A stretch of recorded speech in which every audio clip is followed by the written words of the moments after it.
Hey guys, welcome to Sanjana home diaries. இந்த cup அளவுக்கு 2 cup full boil அரிசி எடுத்து நான் சோக் பண்ணி வச்சுக்கிறேன். வாஷ் பண்ணிவிட்டு அதுக்கப்புறம் அடுப்பில் ஒரு குக்கர் வச்சு அந்த குக்கர் ஹீட் ஆனதும் கொஞ்சமாக ஆயில் ஆட் பண்ணிக்கிறேன். உங்களுக்கு நெய் இருந்தாலும் ஓகே தான். நெய்யை ஆயில் ரெண்டுமே மிக்ஸ் பண்ணி கூட போடலாம். என்கிட்ட நெய் இல்லை, அதனால் நான் ஆயில் மட்டும் யூஸ் பண்ணிக்கிறேன். இப்போ நான் பட்டை போட்டுக்கிறேன். ஆயில் ஹீட் ஆனதும் பட்டை போட்டுட்டு ஒரு அன்னாச்சி பூ போட்டுக்கிறேன்.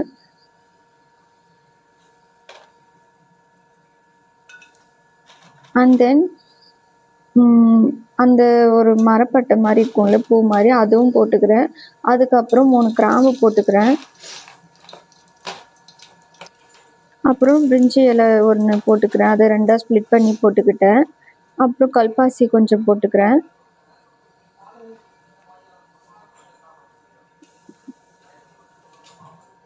சோம்பு கொஞ்சம் போட்டுக்கிறேன். அதெல்லாம் கொஞ்சம் ஃப்ரை ஆனதும் அதுக்கப்புறமா ஆனியன் ஆட் பண்ணிக்கலாம்.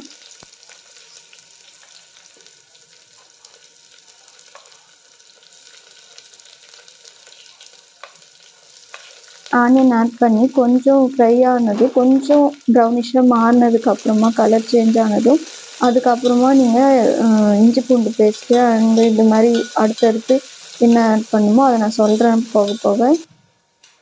இப்போ நான் கொஞ்சோண்டு ஒரு 2 பச்சை மிளகா மட்டும் ஆட் பண்ணிக்கிறேன்.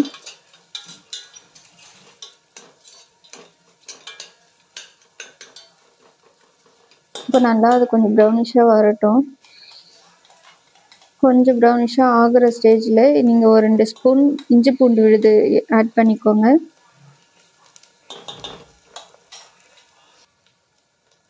இப்போ நல்லா அதை வதக்கி விட்டுக்கலாம்.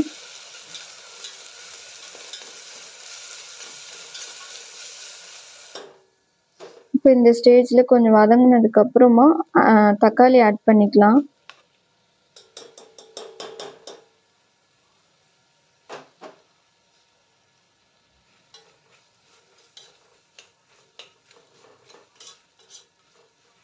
தக்காளி கொஞ்சம் நல்லா வதங்குற வரைக்கும் கொஞ்சம் நேரம் வதக்கி விட்டுட்டு அதுக்கப்புறமா ஒரு கை கொத்தமல்லி, ஒரு புடி புதினா, 2த்தையும் சேர்த்து நல்லா வாஷ் பண்ணிவிட்டு ஆட் பண்ணிக்கலாம்.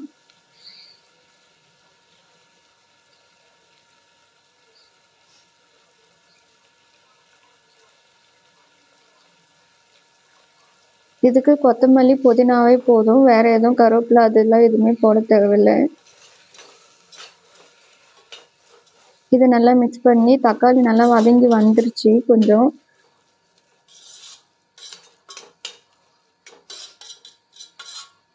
இந்த ஸ்டேஜில் நான் கேரட் ஆட் பண்ணிக்கிறேன். நான் வெஜிடபிள்னு பார்த்தீங்கன்னா கேரட் அண்ட் பீன்ஸு, அவரைக்காய் கொஞ்சம் இருந்துச்சு, அதுவும் அப்புறம் காலிஃப்ளவர் கொஞ்சம் வச்சுருந்தேன், அது கொஞ்சம் பட்டாணி வச்சுருந்தேன். நீங்கள் என்ன வெஜிடபிள் வேணாலும் யூஸ் பண்ணிக்கலாம். அண்ட் காலிஃப்ளவரும் ஆட் பண்ணிக்கிறேன்.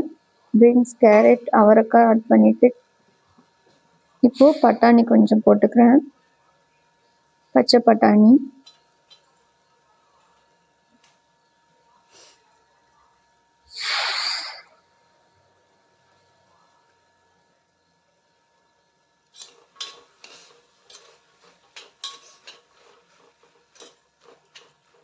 இப்போ நல்லா இதை மிக்ஸ் பண்ணி விட்டுருங்க. இஞ்சி பூண்டு பேஸ்ட்டு கூட நல்லா எல்லாமே மிக்ஸ் ஆகுற வரைக்கும் நல்லா மிக்ஸ் பண்ணி விட்டுட்டு, என்கிட்ட நெய் இல்லை, ஒரே ஒரு குட்டி ஸ்பூன் அளவுக்கு தான் இருந்துச்சு. ஸோ அதனால் அதை நான் கத்தியால் எடுத்து போட்டுட்டேன்.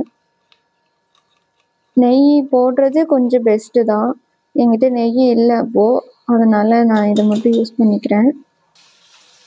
இப்போது நான் வாஷ் பண்ணி வச்சு சோக் பண்ணி வச்சுருந்த ரைஸை திரும்பவும் 1 டைம் வாஷ் பண்ணி எடுத்துக்கிறேன்.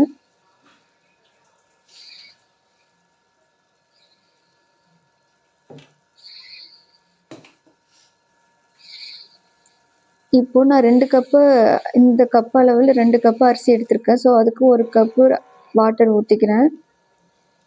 இது செகண்ட் கப்பு, 4 கப்பு ஊற்றணும். இது தேர்ட் கப்பு.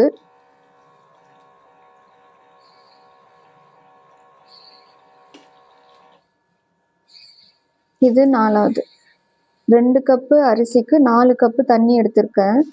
அதே கப் அளவுக்கு. அரிசி எடுத்த கப் அளவுலயே 4 கப்பு தண்ணி ஊத்திருக்கேன்.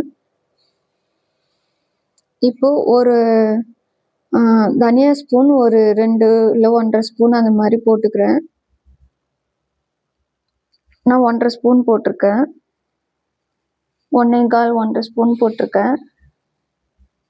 அடுத்து சிக்கன் மசாலா கொஞ்சம் ஆட் பண்ணிக்கிறேன்.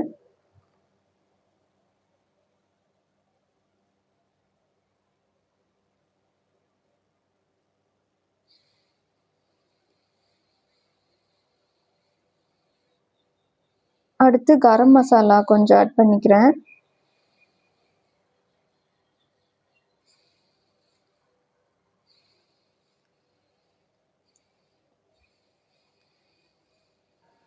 இப்போ பிரியாணி மசாலா கொஞ்சம் ஆட் பண்ணிக்கிறேன்.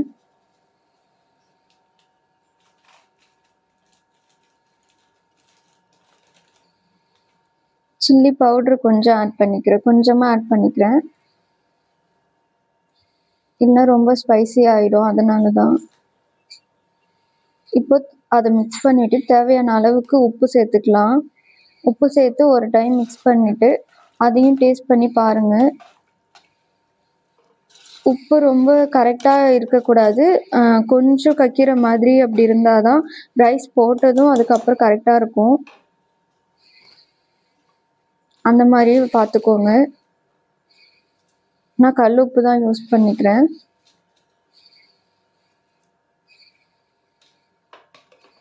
உப்பு மறுபடியும் மிக்ஸ் பண்ணி விட்டுட்டு டெஸ்ட் பண்ணி பார்த்துக்கலாம் எவ்வளோ அளவு இருக்குது உப்புன்ட்டு. இப்போ டேஸ்ட் பண்ணி பார்த்துட்டு திரும்பவும் ரைஸ் போட்டதுக்கப்புறம் ஒரு டைம் டேஸ்ட் பண்ணி பார்த்துட்டு அப்பயும் பத்தலைன்னா உப்பு போட்டுக்கலாம். நீங்கள் கொஞ்சம் கக்கிற மாதிரி இருக்கணும்.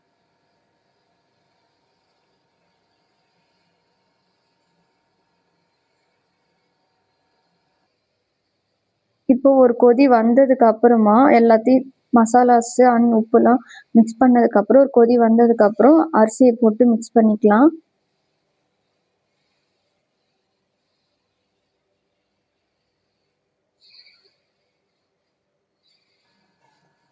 இப்போ அரிசியை போட்டு மிக்ஸ் பண்ணி நல்லா வெஜிடபிள்லேருந்து அடியில் ஃபுல்லாக மசாலா எல்லாமே மிக்ஸ் ஆகுற வரைக்கும் மிக்ஸ் பண்ணி விட்டுட்டு கலந்து மறுபடியும் டேஸ்ட் பண்ணி பாருங்கள் உப்பு எவ்வளோ இருக்குது அப்படின்ட்டு.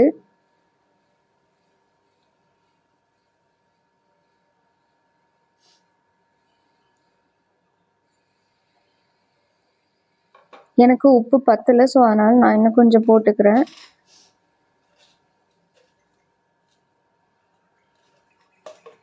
இதெல்லாம் செக் பண்ணிவிட்டு அதுக்கப்புறமா லிட்டை க்ளோஸ் பண்ணி விடுங்க. அப்புறம் ரைஸ் வெந்ததுக்கப்புறமா போட முடியாது இல்லையா, ஸோ அதனால் இப்போயே போட்டு டேஸ்ட் பண்ணி பார்த்துட்டு இப்போ நான் லிட்டை போட்டு மூடுறேன். போட்டு ஒரு 3 விசில் வர வரைக்கும், நான் ஃபுல் பாயில் ரைஸ் தான் எடுத்திருக்கேன், ஸோ அதனால் நான் 3 விசில் விடுறேன். இப்போ விசில் போட்டு குக்கரை மூடியாச்சு. இப்போது விசில் எடுத்தாச்சு.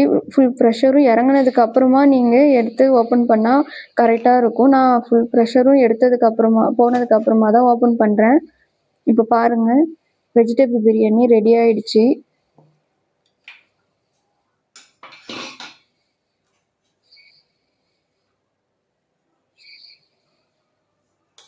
ரைஸ்லாம் உடையாத அளவுக்கு கரண்டி வச்சு ஓரமாக அந்த மாதிரி மிக்ஸ் பண்ணி விடுங்க. மேலே மசாலாஸ்லாம் வந்து நிற்கும், ஸோ அதனால் அடியிலேருந்து கொஞ்சம் ரைஸ்லாம் எடுத்து மிக்ஸ் பண்ணி விடுங்க. அப்போ தான் ஃபுல்லாக ஈவனாக இருக்கும் மசாலாலாம். ரைஸ் உடையவும் இல்லை, குழையவும் இல்லை. அதே மாதிரி எல்லாமே கரெக்டாக குக் ஆகிருக்கு. தண்ணி எதுவும் அடி பிடிக்கல, எதுவுமே ஆகலை, கரெக்டாக இருக்குது.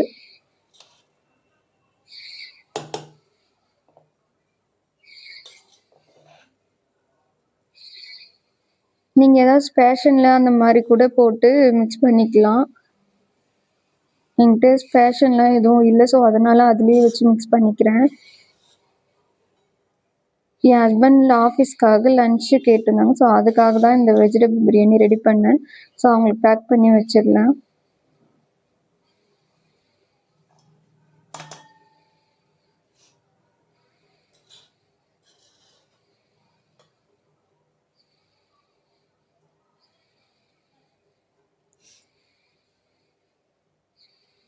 சந்தனா ஹோம் டைரிஸை சப்ஸ்கிரைப் பண்ணலன்னா சப்ஸ்கிரைப் பண்ணிக்கோங்க. கமெண்ட் பண்ணுங்கள், ஷேர் பண்ணுங்கள், லைக் பண்ணுங்கள்.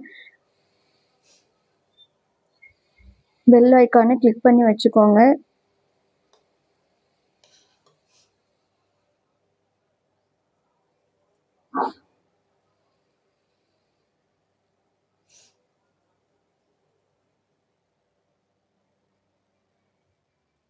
ஓகே, பேக் பண்ணியாச்சு. நெக்ஸ்ட் வீடியோவில் பார்க்கலாம். பாய்.